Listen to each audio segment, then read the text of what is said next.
All right, we are now joined with Eileen Zilch. She is with the Community Catalyst, and I believe you're the Executive Director of Community Catalyst. That's correct.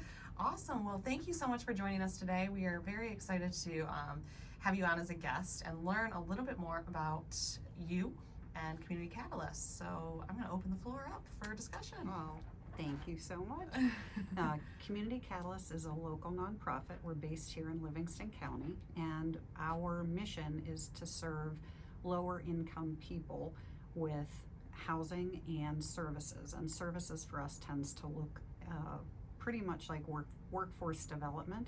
So we are hitting the ground running, and we have completed 2 projects in 2021.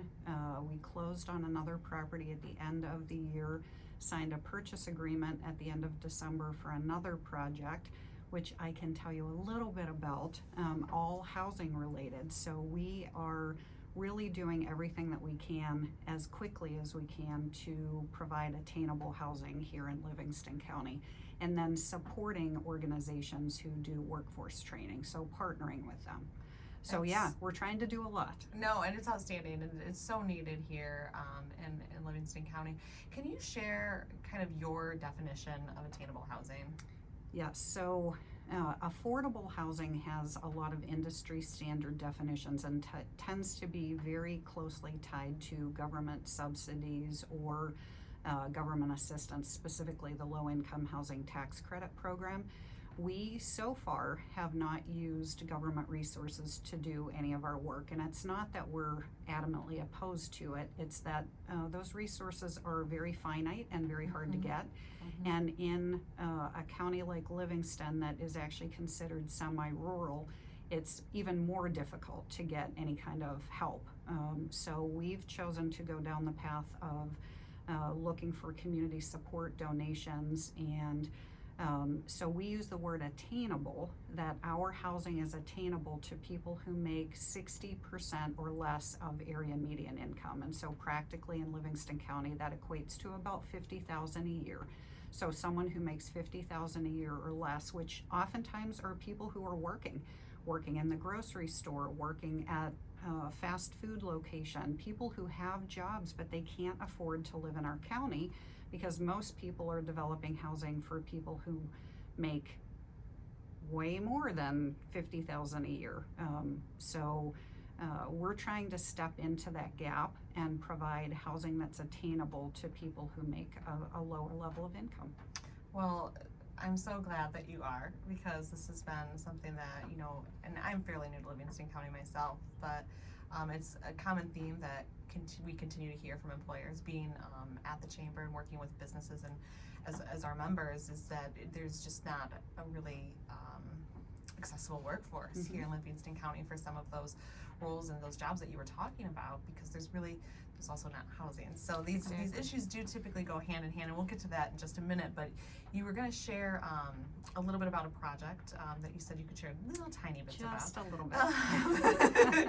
So I'm not letting that one slide by. All right. So let me, I'll tell you the project that we just closed on in December, because I'm very excited about that too. I'll share about that one and then give you a little taste of what we have coming. We were approached a couple months ago by the Connection Youth Services, which is another local nonprofit here in Livingston County. One of the properties that they were using to house youth exiting homelessness was going to be sold. So the owner came to the Connection Youth Services and said, "I'm sorry, but for personal reasons, I'm going to need to sell this property. Not going to be able to let you use it anymore." And they didn't know where their youth were going to be housed. And so Angela Parth, their executive director, got in touch with me and said, "Hey, would you guys consider buying this house, doing something to help us so that our youth still have a place to live?" And my response was, of course, we'll consider it. I can't make any promises. Long story short, we were able to buy the building, and their youth didn't see any transition, didn't know that the ownership had changed, and we're going to go in here as the weather turns, hopefully quickly, and do a rehab on the property to make it really nice for the kids that are living there. But it's housing youth who are committed to learning how to become a responsible adult.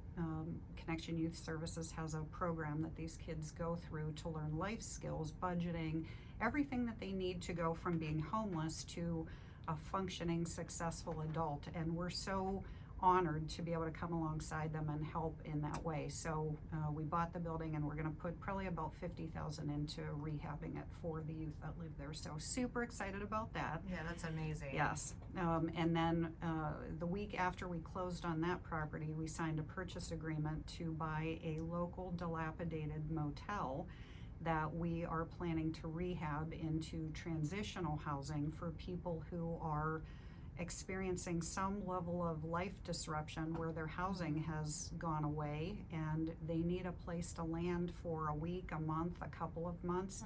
And so it's looking like we'll be able to have about 14 units. Some will be typical motel style housing, some will be suites. There will be 1 or 2 one-bedrooms, and we will be able to house people in a transitional way. And there is really nothing like that here in Livingston County, and so we're so pleased to be able to do that. And we're taking a structure that is a pit and gonna take it down to the studs, completely renovate it. So doing another big service for the community, not just in the housing, but also transforming something that is just a wreck. So beautifying and Exactly. yeah, Exactly. oh, that's really exciting to hear. Yes. Well, you guys have just done some really incredible work since being here. I mean, you're no joke. You really hit the ground running. Yes. And I'm so happy to hear all of the progress that you've made, especially in a time where it just seems like we're all kind of paddling upstream at times. Yeah. Well, doing this all during COVID has been very challenging, but we're getting it done. It's taking longer than we would have liked, and certainly than we anticipated, because I feel like everything during COVID takes longer, but we're getting there. We're getting there. It does. So community catalyst, now so once you buy these properties, you own them and then you continue to manage them? Yes. Okay. Yeah. All At right. some point in the not too distant future, we will either form or hire a management company. Okay. We're self-managing right now, but that can't continue forever. I'm looking at you like, wow. I wear many hats. Yes. Oh my goodness. Well, thank you so much for all of the work you're doing. It sounds like we have more exciting things to look forward to in 2022. For sure. And like we mentioned, it is much needed. So we touched on it just briefly, but how does this attainable housing really impact workforce in Livingston County? And what's your take on that? So you actually went down the path a little bit of the need for workforce housing, and I know you know that there are manufacturers here in the county that are busing their workforce in because they cannot find people in Livingston County to work in their factories largely. And it's because there is not housing that folks can afford. And again, that's what we're looking to fix. Provide. Yes. Yeah, Awesome. exactly. So another reason why I invited you on today is because you are going to be our honored MC and moderator for Yes. upcoming Greater Livingston County Chamber Alliance series on February 23rd, where we tackle this issue a little bit and bite off in small chunks of what it looks like in our environment and landscape for access to attainable housing, and maybe the lack thereof, but additionally how that continues to relate back to workforce. And so that is going to be on February 23rd. Yes. And it's going to be at Crystal Gardens. I believe everything kind of doors open up around 8:30, 8:45, and our program and presentation will start closer to about 9:30. So we have a really great panel coming in to discuss some of these issues, and I was hoping today that you could share a little bit about plans for that event. Yes. and who's going to be there. Yes, I'm super excited about this. I think it is going to be a great opportunity for people to learn, if they don't already know what the problem is, a great opportunity to understand the problem, but even more importantly, that there are a group of us that are working on solutions. And so we have a lot of the solvers who are going to be on our panel. So we have Dawn Crandall, who is in government affairs for the Home Builders Association of Michigan, and so she's going to bring the Lansing viewpoint, which I think is going to be very helpful, and also be able to speak for home builders across the state, which will be great information. We have Zach Kilgore, who is a project manager for CSI, and CSI is a developer of affordable senior housing, and they do projects across the state of Michigan, actually in multiple other states as well, with a really interesting management model. So they use a cooperative management model where the seniors actually run their own community of affordable housing, which is really cool. That's very So unique, they're yeah. able to make the housing more affordable by not hiring a management company to come in and letting the residents basically run their own community. So a really cool model. We have Ben Stayhauer from Senair. Senair is a CDFI, which is a nonprofit funding source that basically partners with developers across the state of Michigan, and Senair does projects in other states as well, but they are completely tied into what's happening in the affordable and attainable housing sphere across the state, very equipped to speak to what's working, what isn't working, what we can do here in Livingston County. And then our final panelist, one of my favorite people in the planet, is Susie Murphy, who happens to be one of our board members, and I know one of your new board members That's as right, well. yep. And Susie is a vice president at Work Skills for talent development, and so is able to speak to what's happening in the workforce development side of things, which again is very much needed.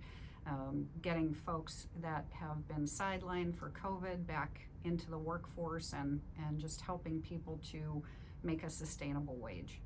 Absolutely. Well, it sounds like it's going to be an incredible event. I'm very excited, and thank you so much for you supporting the Alliance in this, and helping us to put this on, and reach out to some of these individuals so we can really have a conversation around this critical issue that we're facing right here locally. And I mean, I did speak earlier when I said this is a panel discussion, because really we want this to be a candid conversation. Yes, yes. And you're bringing in the doers, so we can learn, and we can figure out how do we implement some of this stuff right here in Livingston Yes. County. So we definitely encourage everybody listening to attend. You can register on any of the chamber websites through the Greater Brighton Area Chamber of Commerce, the Heartland Chamber, and of course the Howell Chamber at howell.org. So, you know, what are you most looking forward to about the panel, Eileen? We have just about a minute here. Yep. So as we've been planning, one of the things that we've talked about is that we want people to leave encouraged, knowing that we are going to be implementing some of these things right here in Livingston County. So come and hear what we're going to talk about, because it's going to be a great discussion. Awesome. Well, thank you so much. I am so looking forward to this. February 23rd at Crystal Gardens. We'll include the registration link in with the YouTube. And then real quick, what is your contact information in case somebody wants to reach you directly? I would say go to our website, which is www.community-catalysts, which is plural.org. Okay. Awesome. Well, thank you so much, Eileen. We hope to see you all on February 23rd for a wonderful conversation and some action items as we look Yes. to move business forward in Livingston County. Absolutely. Thanks, Janelle.